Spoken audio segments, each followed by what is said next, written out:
Hello viewers, welcome back to our channel on educational YouTuber.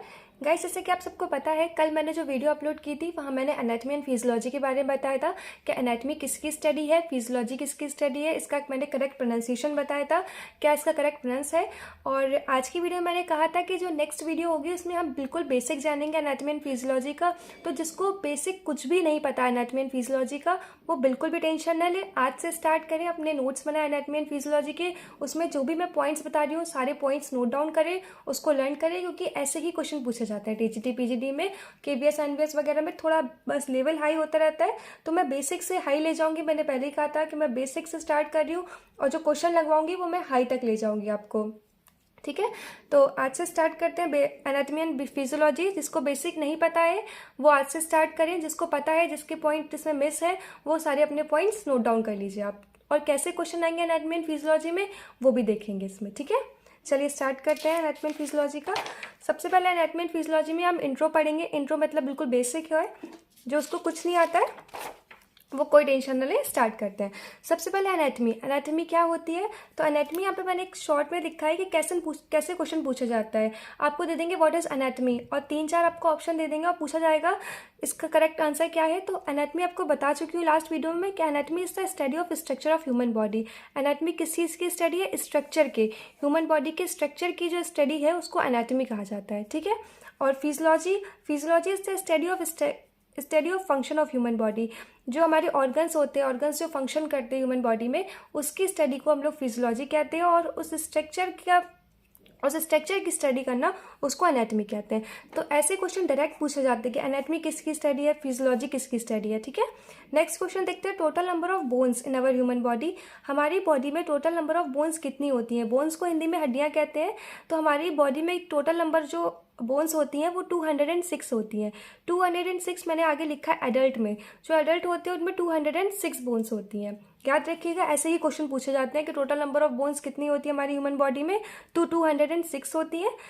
Next देखते हैं total number of muscles in human body. Total number of muscles मतलब मांसपेशियां। हमारे human body में total number of muscles यानी कितनी मांसपेशियां पाई जाती हैं हमारे ह्यूमन बॉडी में, तो 639। अब 639 ये नंबर देख के ना आप लोग वो कमेंट मत करने लग रहा कमेंट बॉक्स में कि मैम 639 नहीं होती हैं, 640 होती हैं। कोई कहेंगे मैम 650 होती हैं, कुछ लोग 700 कहेंगे। तो मैं बता देती हूँ कि मैंने जितनी भी बुक्स पढ़ी हैं और जितने भी मैंने क्वेश्चन सॉल्व करे हैं अभी तक मसल्स वगैरह के, मुझे मोस्ट प्रोबेबली आंसर 639 मिलता है। अगर आप जैसे क्वेश्चन पेपर में पूछा गया है total number of muscles in human body और ऑप्शन में अगर दिखा है 639, तो पहला प्रेफरेंस आप लोग 639 को दोगे। अगर 639 नहीं है, 640 है, तब आप लोग 640 जाओगे। अगर दोनों हैं ऑप्शंस में 639 एंड 640, तो आप लोग 639 के साथ ही जाओगे। ठीक है, तो टोटल नंबर ऑफ मसल्स कितनी होती है ह्यूमन बॉडी में? 639 होती हैं। टोटल नंबर ऑफ बोन्स कितनी होती है? जो बर्थ होते हैं, जो न्यूबॉर्न बेबी होते हैं, बर्थ के टाइम जो बेबी होते हैं न्यूबॉर्न बेबी, उनमें मोर देन 300 बोन्स होती हैं। कितनी होती है? 300 से भी ज़्यादा बोन्स होती हैं। किसमें? न्यूबॉर्न बेबी में। सबसे पहले तो मैं ये कहूँगी, जब भी आप लोग कुछ क्वेश्चन सॉल्व करो या फिर कोई भी पॉइंट पढ़ा करो, पहले पूरा पॉइंट पढ़ो या पूरा क्वेश्चन पढ़ो कि क्वेश्चन में एग्जैक्टली पूछ क्या रहा है। कभी कभी क्या होता है ना कि जैसे क्वेश्चन आ गया टोटल नंबर ऑफ बोन्स, आपने देखा है टोटल नंबर ऑफ बोन्स पूछा है, अरे ये तो 206 होती हैं। ये नहीं देखा कि उनमें किसने पूछा है, एडल्ट में पूछा है, न्यूबॉर्न बेबी में पूछा है। अगर पूछा जाता है न्यूबॉर्न बेबी, आप वहाँ पे गलत कर दोगे। तो सबसे पहले पूरा सेंटेंस पढ़ना है, पूरा सेंटेंस पढ़ने के बाद ही आपको आंसर देना है। ठीक है, तो यहाँ देखिए लिखा है total number of bones newborn baby में 300 पाई जाती है। मोर देन 300 बोन्स जो होती है न्यूबॉर्न बेबी में पाई जाती हैं। नेक्स्ट पॉइंट है largest bone of human body. सबसे बड़ी हड्डी या सबसे बड़ी बोन जो होती है, सबसे लंबी जो बोन होती है हमारी ह्यूमन बॉडी की, वो कौन सी होती है? फीमर होती है। फीमर कहाँ पाई जाती है? हमारी थाइज में पाई जाती है। थाइज में कौन सी बोन होती है? फीमर होती है। ये सबसे लार्जेस्ट बोन है हमारी ह्यूमन बॉडी की। ठीक है, ये थाइज में पाई जाती है। ऐसे ही क्वेश्चन पूछे जाते हैं। आप लोग कभी कभी देखना, मतलब ये जो आप लोग देखोगे जब आप लोग सैंपल सॉल्व करोगे टीजीटी पीजीटी या केवीएस एनवीएस के, तो कभी कभी एकदम सिंपल क्वेश्चन पूछ लेते हैं कि लार्जेस्ट बोन कौन सी होती है हमारी ह्यूमन बॉडी की, तो कौन सी है? फीमर होती है। कहाँ पाई जाती है? थाइज में पाई जाती है। ये सबसे लार्जेस्ट बोन होती है ह्यूमन बॉडी की। नेक्स्ट पॉइंट देखते हैं smallest bone of human body. सबसे छोटी हड्डी हमारी ह्यूमन बॉडी की कौन सी होती है? स्टेपिस होती है। ये कहाँ पाई जाती है? कानों में पाई जाती है। कानों में तीन पाई जाती हैं हड्डियाँ, इनकस, मैलस, स्टेपिस। एक कान में 3 पाई जाती हैं, टोटल दोनों में 6 बोन्स पाई जाती हैं। अभी मैं आपको एक्सप्लेन करूँगी जब मैं स्केलेटन सिस्टम पढ़ाऊँगी, तो वहाँ पे आपको बताऊँगी कितनी कैसी बोन होती है। लेकिन अभी आप लोग याद रखना, स्मॉलेस्ट बोन जो है हमारी ह्यूमन बॉडी की, वो स्टेपिस है, जो कहाँ पाई जाती है, कानों में पाई जाती है। नेक्स्ट पॉइंट देखते हैं, लार्जेस्ट ऑर्गन कौन सा है हमारी ह्यूमन बॉडी का। ये क्वेश्चन बहुत बार बहुत लोग गलत करते हैं। मैंने देखा है, जो भी ट्यूशन पढ़ने आते हैं मुझसे, ऑनलाइन क्लास लेते हैं, उसका मैंने देखा है, वो लोग गलत कर देंगे। लार्जेस्ट ऑर्गन वो हमेशा लीवर लगा जाते हैं। आप लोग याद रखना, लार्जेस्ट ऑर्गन जो है स्किन है। लार्जेस्ट ऑर्गन क्या है, स्किन है। लार्जेस्ट ग्लैंड लीवर है, ठीक है। लार्जेस्ट ऑर्गन कौन सा है हमारी ह्यूमन बॉडी का, तो स्किन है। लार्जेस्ट जो ग्लैंड होती है हमारी बॉडी में, जो लार्जेस्ट ग्लैंड होती है वो लीवर होती है। ऐसे ही क्वेश्चन आप लोग एकदम पॉइंट टू पॉइंट याद करते जाना कि लार्जेस्ट ऑर्गन स्किन है, लार्जेस्ट ग्लैंड हमारी बॉडी की लीवर है। नेक्स्ट जो देखते हैं, normal temperature of human body. जो नॉर्मल टेम्परेचर होता है हमारी ह्यूमन बॉडी का, वो कितना होता है, 98.6 फ़ारेनहाइट टू, और जिसको कहेंगे 37 डिग्री सेल्सियस में। अगर सेल्सियस में पूछते हैं तब भी आपको पता है, फ़ारेनहाइट में पूछते हैं तब भी पता है। कहीं कहीं आप लोग देखोगे 98.4 भी लिखा होगा, वो भी सही है। अगर 98.6 आता है तो ये भी सही है। तो नॉर्मल टेम्परेचर कितना होता है हमारी ह्यूमन बॉडी का, 98.6 होता है, और सेल्सियस में 37 डिग्री सेल्सियस होता है। Next point, river of life. River of life क्या है, ब्लड है। हमारी लाइफ का जो रिवर है वो हमारी लाइफ की, वो ब्लड है। क्वेश्चन ऐसे ही पूछा जाता है सीधा। पल्स रेट कितनी होती है हमारी ह्यूमन बॉडी की, पल्स रेट कितनी होती है, पल्स रेट को हम लोग हार्ट बीट भी बोलते हैं, हार्ट रेट भी बोलते हैं। पल्स रेट मतलब एक मिनट में आपकी जो हार्ट बीट होती है वो कितने बार बीट करती है, तो 72 बीट पर मिनट होती है। एक मिनट में हमारी जो धड़कन होती है वो 72 बार बीट करती है, ठीक है। तो हर पल्स रेट को आप लोग याद रखना, हार्ट बीट भी कहते हैं, ठीक है। इसको 72 बीट्स पर मिनट होती है। Percent of water in human body. Human body में कितना परसेंट वाटर पाया जाता है, कितना परसेंट पानी होता है हमारी ह्यूमन बॉडी में, 60 to 70%। आप लोग याद रखना, अगर ऐसे नहीं पूछते हैं तो वैसे तो 70% होता है। आप लोग जहाँ पे भी देखोगे सब जगह 70% मिलेगा। ऑप्शंस में अगर आता है, कहीं कहीं ऑप्शंस में दे देता है 30 to 40, 40 to 50, 50 to 60 या 60 to 70, तो हमेशा 60 to 70 जाना है। यहाँ पे मैंने बता दिया अप्रोक्स आपका 70% होता है। अब आप लोग अपने ऑप्शन के अकॉर्डिंग मैच करना और उसके अकॉर्डिंग जाना, ठीक है। लाइफ स्पेन क्या होता है आरबीसी का, आरबीसी का लाइफ स्पेन कितना होता है, 120 डेज होता है। यानी कि आरबीसी का जो टाइम ड्यूरेशन होता है, लाइफ स्पेन होती है, वो 120 दिन की होती है। डब्ल्यूबीसी की 3 to 5 डेज होती है।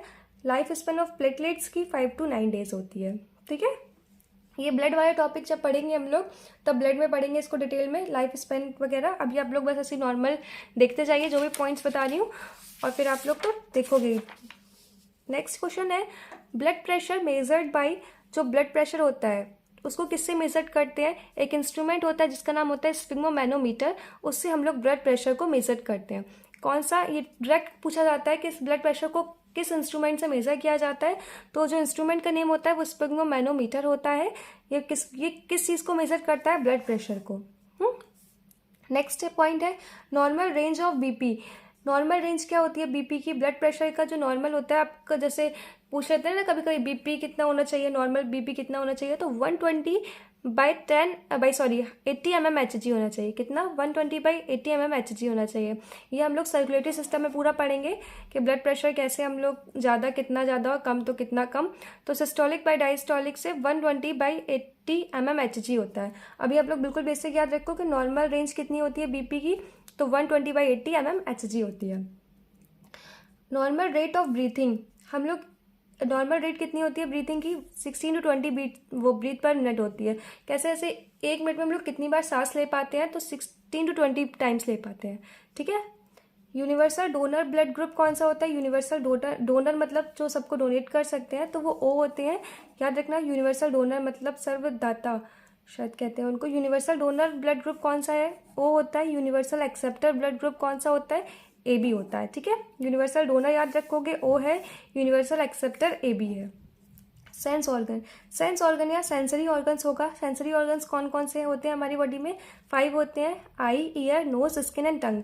आई हमें कुछ देखने के लिए करती है, ईयर हमें सुनने के लिए कुछ सेंस देती है ना। आई जब हम लोग कुछ देखते हैं तो सेंस देती है। ईयर है, ईयर हमें सुनने में हेल्प करती है। नोज कुछ ब्रीथ करने में। स्किन हमको जब टच होता है तब हमको सेंस देती है। टंग कुछ जब हम कुछ खाते हैं तो हमको सेंस आता है। तो कुछ सेंसरी ऑर्गन्स होते हैं, पूछे जाते हैं कौन सा इसमें सेंसरी ऑर्गन नहीं है, आपको ऑप्शन से देंगे उसके अकॉर्डिंग पूछेंगे। तो सेंसरी ऑर्गन्स कौन कौन से होते हैं, 5 होते हैं। कौन कौन से, ear, eye, nose, skin and tongue. ATP, ये फुल फॉर्म डायरेक्ट पूछे जाते हैं। एटीपी का फुल फॉर्म क्या होता है, एडिनोसिन ट्राइफॉस्फेट। डीएनए का डाईऑक्सी राइबो न्यूक्लिक एसिड और आरएनए का राइबो न्यूक्लिक एसिड। तो ये ऐसे ही पूछ लेंगे आपसे full form, ATP, DNA, RNA, ये बिल्कुल कॉमन है, बिल्कुल बेसिक है, जो आपको पता होना चाहिए। सेम ऐसी पॉइंट आप लोग जो भी स्टार्ट कर रहे हो बेसिक वाले, आप लोग ऐसे अपने नोट्स बनाओ, उसमें जैसे मैंने पॉइंट्स लिखे हैं same as it is point लिखिए, और कोशिश करिए जो जो बताती जा रही है उसको लर्न भी करते जाइए, ताकि आपकी एनाटॉमी और फिजियोलॉजी आपकी प्रिपेयर हो बिल्कुल, और कोई टेंशन ना हो। एक एक डेली एक एक गेम भी प्रिपेयर करिए। जैसे कोई जो भी तैयारी कर रहे हैं उसकी, TGT, PGT, KVS, NVS, DSSB की, तो आप लोग अभी से अपनी तैयारी स्टार्ट कर दीजिए, क्योंकि केवीएस की वैकेंसी भी आने वाली है, और 10 मार्च यानी कल के बाद पता लग जाएगा किसकी सरकार बन रही है, तो बहुत जल्दी फिर वैकेंसीज भी आ जाएंगी LT ग्रेड की, टीजीटी, पीजीटी या GIC की। तो आप लोग अपनी प्रिपरेशन स्टार्ट कर दीजिए, डेली एक एक गेम लीजिए, एक एक टॉपिक लीजिए, और कोशिश करिए रात में सोने से पहले आप लोग सेट जो भी पुराने रखे हो टीजीटी, पीजीटी के या केवीएस, एनवीएस के, अब तो ऑनलाइन सब कुछ मिल जाता है, तो आप लोग लेके डेली प्रैक्टिस सेट सॉल्व करिए, ताकि पता लग जाएगा क्वेश्चन का लेवल कितना आता है और कितनी तैयारी आपकी चल रही है। ठीक है ना। तो एनाटॉमी एंड फिजियोलॉजी का कल का जो टॉपिक होगा वो हमारा होगा, कल का जो टॉपिक पढ़ाऊंगी वो स्टडीज़ ऑफ वेरियस सब्जेक्ट्स पे पढ़ाऊंगी, यानी कि किसकी, जैसे कि फॉर एग्जांपल है कि बोन्स की स्टडी को क्या कहते हैं, ऑस्टियोलॉजी कहा जाता है। तो ऐसे ही आपको सब बताएंगे कि हार्ट की स्टडी को क्या बोला जाता है, लीवर की स्टडी को, हाँ ऐसे ही क्वेश्चन पूछे जाते हैं। ठीक है, तो एक एक करके स्टार्ट करेंगे। आज का हमारा टॉपिक जो है इंट्रो टॉपिक कंप्लीट हो गया है, यानी कि basic of anatomy and physiology complete हो गया है। नेक्स्ट टॉपिक जो मैं लूँगी वो स्टडी ऑफ वेरियस सब्जेक्ट लूँगी। पहले आपको ये पता होना चाहिए स्टडी ऑफ किसकी स्टडी को क्या कहते हैं, उसके अकॉर्डिंग ही लूँगी। ठीक है, तो आप लोग प्लीज़ ये वीडियोस देखते रहिए। अगर कोई दिक्कत आती है तो कमेंट बॉक्स में कमेंट करिए। अगर आप नहीं कर पा रहे तो एजुकेशनल यूट्यूबर पे मुझे फॉलो कर लीजिए इंस्टाग्राम पे, वहाँ पे भी आप मुझे मैसेज कर सकते हो, मैं आपका रिप्लाई तुरंत दूंगी। और प्लीज़ मेरे चैनल को लाइक करिए, चैनल को सब्सक्राइब करिए और शेयर करिए। So thank you, bye bye, take care.